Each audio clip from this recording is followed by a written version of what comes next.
2025 भर्तियों का वर्ष आज ही सुनिश्चित करें अपना सिलेक्शन और डाउनलोड करें तैयारी कर लो ऐप। देखिए, अपनी मांगों को मनाने के लिए आंदोलन करना पड़ता है और इसके लिए लगातार जो संघर्ष है वो भी किया जाता है। एक बार फिर शहीद स्मारक पर जो कर्मचारी महासंघ है उसके नेतृत्व के अंदर जो पैरा टीचर हैं वो यहाँ पर अपनी मांगों को लेकर पहुंचे हैं। क्या कुछ उनकी मांगे हैं उसके बारे में भी हम चर्चा करते हुए नजर आएंगे। फिलहाल मैं अपने कैमरा पर्सन दर्शी से कहूँगा एक बार तस्वीर यहाँ पर दिखा दे कि पूरा जो शहीद स्मारक है वो यहाँ पर बड़ी संख्या में जो लोग हैं वो यहाँ पर मौजूद है, अपनी मांगों को मनवाने के लिए यहाँ पर पहुंचे हुए हैं। क्योंकि कई बार अपनी मांगों को लेकर जो अवगत है उन्होंने करवा दिया, लेकिन इसके बावजूद भी उनकी जो मांग है या कह सकते हैं उनकी जो सुनवाई है वो नहीं हो पा रही है, जिसके कारण से आज फिर इन्हें आंदोलन की राह यहाँ पर पकड़नी पड़ी है। बड़ी संख्या में जो लोग हैं यहाँ पर पहुंचे हुए हैं और अपनी मांगों को सरकार तक पहुंचाने की जो जिम्मेदारी है वो यहाँ पर तय करते हुए नजर आ रहे हैं। और खास तौर पे आपको बताना चाहेंगे कि लंबे समय से ये लोग अपनी जो संघर्ष की कथा है वो यहाँ पर व्यथा करते हुए नजर आते हैं, लेकिन इसके बावजूद भी इनकी जो मांग है वो नहीं सुनाई दे रही है। लेकिन फिलहाल आज माना जा सकता है कि एक बार फिर सड़कों पर उतरने के लिए पूरी तरीके से ये लोग तैयार है। और क्या कुछ इनकी मांगे हैं इसके बारे में भी चर्चा करते हुए नजर आएंगे, क्या कुछ ये सोल्यूशन यहाँ पर चाहते हैं और इसके साथ ही कब से ये संघर्ष यहाँ पर करते हुए नजर आ रहे हैं। पहले तो हम महासंघ के जो प्रदेश अध्यक्ष हैं उनसे हम बातचीत करते हुए नजर आएंगे। गजेंद्र सिंह राठौड़ हमारे साथ में है कि आप बताइए कि क्या कुछ अभी पहुंचे हैं यहाँ पर और अभी क्या कुछ इनकी मांगे हैं जिसके कारण से संघर्ष यहाँ पर लगातार किए जा रहे हैं। राजस्थान में कॉन्ट्रेक्चुअल हायरिंग रूल्स जो बनाया था 2022 का संविदा रूल्स है, और उस रूल्स के तहत जिन लोगों के लिए रूल्स बना था वो ही आज पीड़ित हो रहे हैं। आपने देखा होगा पिछले 2023 में से ये संघर्ष तो पुराने ज़माने से करते आ रहे हैं। ये शिक्षा कर्मी हैं और पैरा टीचर हैं, ये पिछले 20-25 साल से जो संघर्ष कर रहे हैं नियमित करने के लिए। उसके बावजूद भी राजस्थान की सरकार ने इनके ऊपर ध्यान नहीं दिया। सिर्फ इन्हें नियमित की मांग है और कोई मांग नहीं है, क्योंकि संविदा रूल्स में ये नियमित में आते हैं। और आज तक इन पे शिक्षा विभाग फाइल को कभी इधर भेजता है कभी उधर भेजता है। और अब चूँकि सारा डीओपी ने कह दिया है कि हमने अपने रूल्स बना दिए और फाइनेंस ने इनकी जो फाइनेंस स्वीकृति है वो दे दी, उसके बावजूद भी शिक्षा विभाग है जिसकी हठधर्मिता के कारण जब ये शिक्षा मंत्री के पास जाते हैं तो वो कहता है नियमानुसार होगा। अब नियम कब बनेंगे, ये रिटायर हो जाएंगे उसके बाद बनेंगे, कब बनेंगे ये तो वही जाने। परंतु हमने पिछले दिनों कृष्ण कुणाल जी जो सेक्रेटरी शिक्षा एजुकेशन है उनके पास हम मांग लेके गए थे, कई बार गए। उन्होंने हमें आश्वस्त किया कि शीघ्र आपका काम हो जाएगा, नियमित हो जाएगा। हम माननीय उप मुख्यमंत्री है उनसे भी निवेदन किया था, उन्होंने भी स्पष्ट निर्देश दिए थे कि इन्हें शीघ्र नियमित किया जाए। उसके बावजूद भी आज इस रोड पे बैठना पड़ रहा है सिर्फ सरकार की और विभाग की हठधर्मिता के कारण। पिछले कई दिनों से ये संघर्ष कर रहे, ज्ञापन भी दिए, पर सरकार जो है नियमों में उलझा के रखी हुई है। और अब चूंकि सारे नियम भी बन चुके हैं स्थायी करने के, परंतु शिक्षा विभाग के अंदर फाइल अभी भी अटकी हुई है। हम चाहते हैं कि शीघ्र इनको नियमित किया जाए और इसी बात को लेकर आज प्रदेश भर से यहाँ शिक्षा कर्मी जो है पैरा टीचर और अन्य जो लोग यहाँ इकट्ठे हुए सिर्फ नियमितीकरण करने के लिए आए हैं। देखिए, बिल्कुल ये पीड़ा है और इस पीड़ा को दूर करने की जो सरकार से उम्मीद है वो यहाँ पर लगाकर बैठे हैं। इसी कारण से इतनी बड़ी संख्या में जो पैरा टीचर है वो यहाँ पर पहुंचे हुए हैं। सर आप बताइए, देखिए लंबे समय से चल रहे हैं, संघर्ष किया जा रहा है, लेकिन आखिर क्यों ऐसी चीज हो जाती है कि क्या आपकी मांग इतनी बड़ी है कि सरकार के कानों तक नहीं पहुँच पा रही? सरकार करना ही नहीं चाहती है। सर मैं 91 से शिक्षाकर्मी प्रोजेक्ट में काम कर रहा था। जब हमने नियमितीकरण की मांग करी तो सरकार ने संविदा रूल्स बना के उसके अंदर हमें एडॉप्ट कर लिया 2023 में, और 2023 से लेकर के 2026 हो गई। मतलब देश का संविधान बनने में इतना टाइम नहीं लगा जितना इन लोगों ने एक 7,000 शिक्षाकर्मी पैरा टीचरों की सेवा नियम बनाने में लग गए। मेरा 30 जून को रिटायरमेंट है, एक पैसा का मुझे फ़ायदा नहीं मिला। पूरी गवर्नमेंट राजकीय विद्यालयों में कार्य किया, मैंने कोई टीले पे स्कूल नहीं चलाए प्राइवेट, फिर भी सरकार कोई कानून में जूं तक नहीं रेंग रही है। और 28 महीने से फाइल कार्मिक विभाग और वित्त शिक्षा विभाग और फाइनेंस विभाग तीनों में इसके अलावा कहीं नहीं निकली। मतलब ये जाते हैं कर रहे हैं, नियम से होगा। वो नियम साहब हमारे लिए कितना बड़ा नियम होगा, हमारे बच्चे तो भूखे मर रहे हैं। हमें तो लिखित में चाहिए कि हम 5 दिन में नियुक्ति आदि सारा काम कंप्लीट है। कार्मिक से कंप्लीट हो गई फाइल, वित्त विभाग से कंप्लीट हो गई, शिक्षा विभाग छोटी छोटी त्रुटियां रखे और उस फाइल को इधर से उधर घुमा रहा है। अब इसका रीजन क्या है हम भी पता नहीं है, करना ही नहीं चाहते कि सरकार नहीं करना चाह रही, क्या मामला है। लेकिन आज दुखी होकर के और हम यहाँ बैठे हैं, इतनी भयंकर गर्मी में आप देख रहे हो। लेकिन आज हमारा भी ये निर्णय कि जब तक लिखित में नहीं दे देते कि हम 5 दिन में 7 दिन में नियुक्ति आदेश जारी करेंगे, तब तक उठेंगे नहीं, आज चाहे मरना मंजूर है। शिक्षा मंत्री और शिक्षा विभाग के अधिकारियों से आपने मुलाकात भी की होगी, अपनी बात भी यहाँ पर रखी होगी, क्या उनका रिएक्शन रहता है? क्या कुछ उनको लगता है कि वो करना चाहते हैं या किसी के दबाव में यहाँ पर वो चीज हो रही है?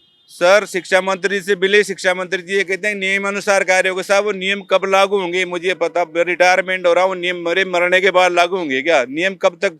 3 साल में नियम ही नहीं बने क्या अभी?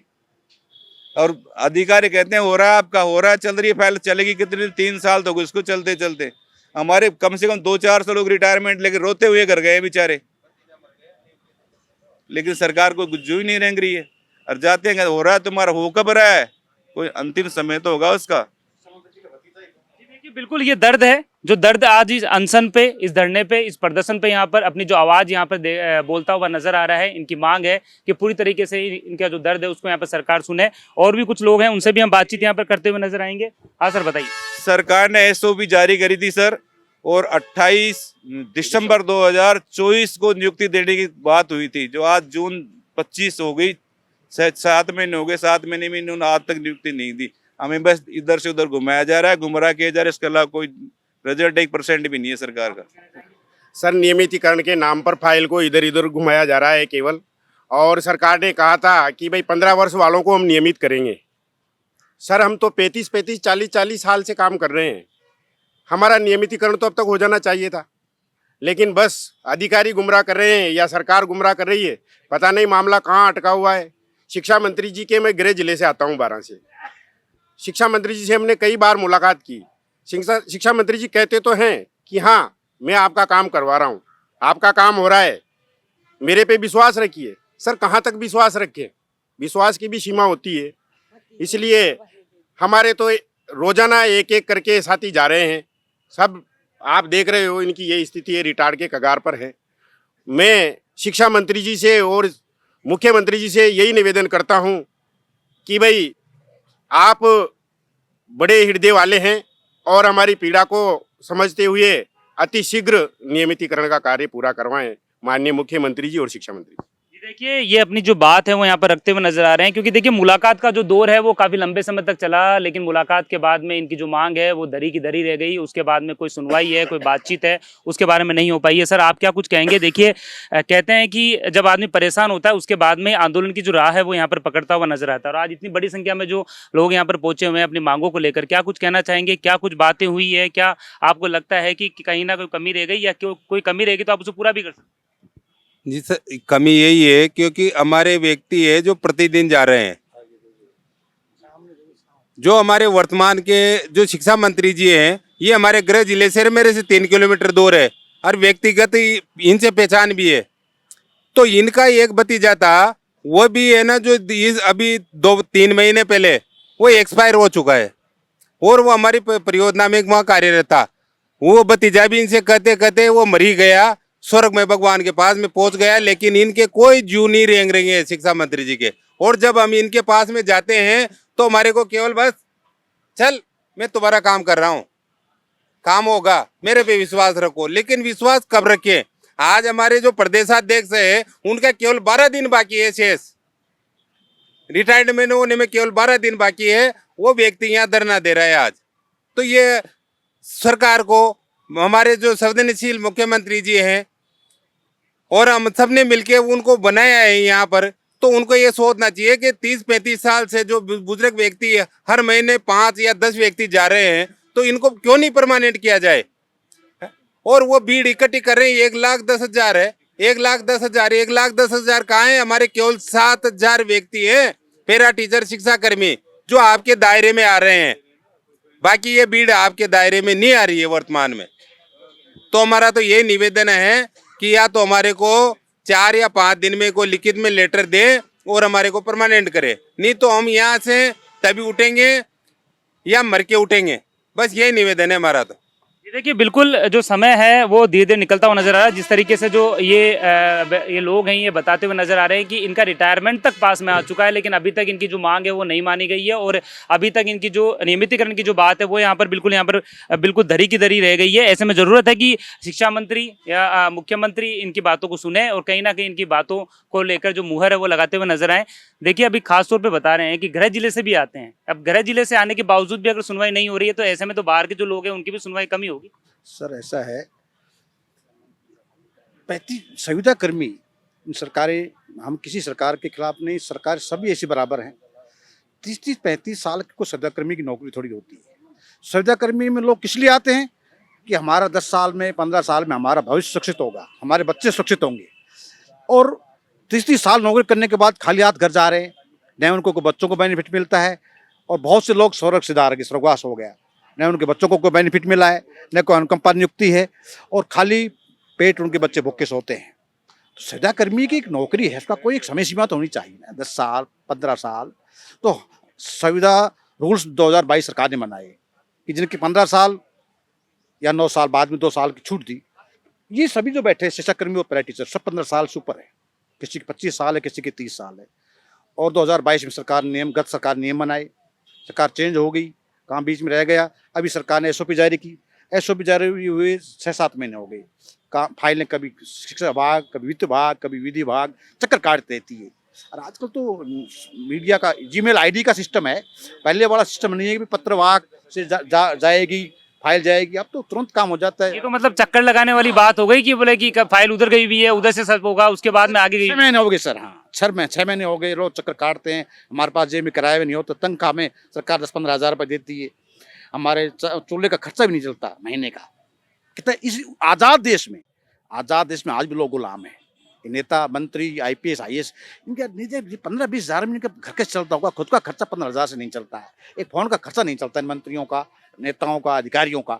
और हमारे 15 हज़ार में हम घर कैसे चला सकते हैं? हमारे सबके बच्चे शादी लायक, विवाह लायक हो गए, पोता पोतियाँ हो गए, दोतियाँ हो गई। और हमारा जिंदगी, अब ये भाई साहब सत्यनारायण शर्मा जो हमारा अध्यक्ष हैं, ये 30 जून को रिटायरमेंट हो जाएंगे। 30 साल की सेवा करने के बाद खाली हाथ घर पे जा रहे हैं। तो इस देश में इससे बड़ी कोई विडंबना मेरे हिसाब से नहीं हो सकती।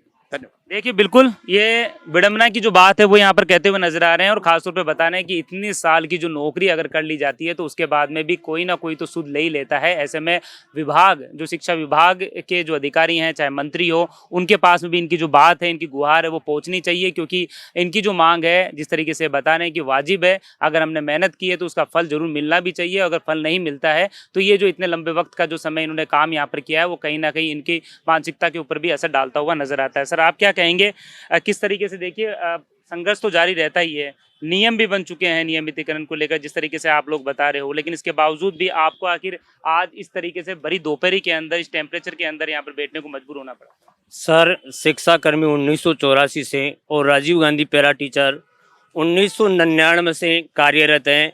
हमें 30 से 40 साल हो गए हैं।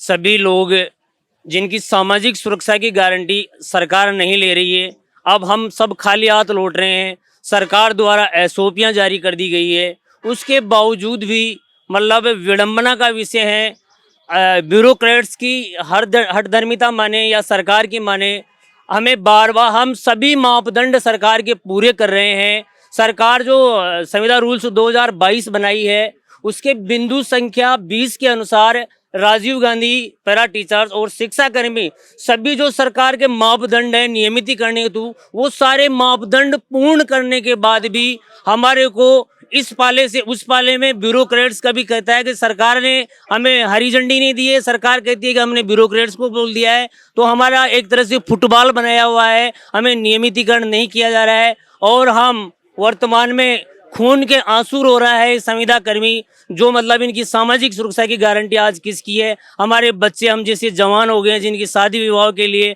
हमारे घर नहीं चल रहे हैं, हमें समय से कुछ मानदेय दिया जाता है, उसका भी समय से भुगतान नहीं होता है। बड़ी विडंबना है। सरकारों से हम गुहार कर सकते हैं और क्या कर सकते हैं, और हमने अब ये निर्णय लिया है हम सभी साथियों ने मिलकर के श्रीमान सत्यनारायण जी के नेतृत्व में कि जब तक हमें सरकार नियमित नहीं करेगी, हम यहाँ से किसी भी कीमत पर नहीं उठेंगे, चाहे हमें बलिदान होना पड़े, हमें इसके लिए कुछ भी करना पड़े, चाहे कहीं भी कूच करना पड़े, लेकिन हम मानने वाले नहीं है, क्योंकि हम हताश हो चुके हैं। या तो सरकार हमें इच्छा मृत्यु का वरदान दे दे तो हम यहाँ से जाने के लिए तैयार हैं, या फिर हमारा नियमित करें। इतना मैं सरकार से निवेदन करना चाहता हूँ। ये देखिए, बिल्कुल अपनी मांग को लेकर लंबे समय से जो संघर्ष है वो तो जारी है ही, लेकिन उम्मीद ये थी कि जल्दी इनकी मांगों पर जो मुहर है वो यहाँ पर लगती हुई नजर आएगी। लेकिन जब मुहर नहीं लगती है तो उसके बाद में इतनी बड़ी संख्या में जो ये पैरा टीचर है, जो सहायक शिक्षाकर्मी है, वो उनको यहाँ पर धरने में आने के लिए मजबूर होना पड़ता है। फिलहाल इन्होंने उम्मीद अभी भी लगा रखी है कि इनकी जो बात है वो आगे तक जाएगी, और हम भी ये चाहते हैं कि इनकी बातों को यहाँ पर गौर से सुना जाए, ताकि इनकी जो परेशानियां हैं उसको यहाँ पर किसी भी तरीके से दूर यहाँ पर किया जा सके। फिलहाल बड़ी संख्या में जो पैरा टीचर हैं वो यहाँ पर मौजूद है, और उन्होंने साफ तौर पे ये कह दिया है कि अगर इनकी मांगे नहीं मानी जाती है तो ये धरना स्थल खाली नहीं करेंगे। कैमरामैन धन सिंह के साथ सतवीर सिंह राठौड़, एजुकेशन नगरी।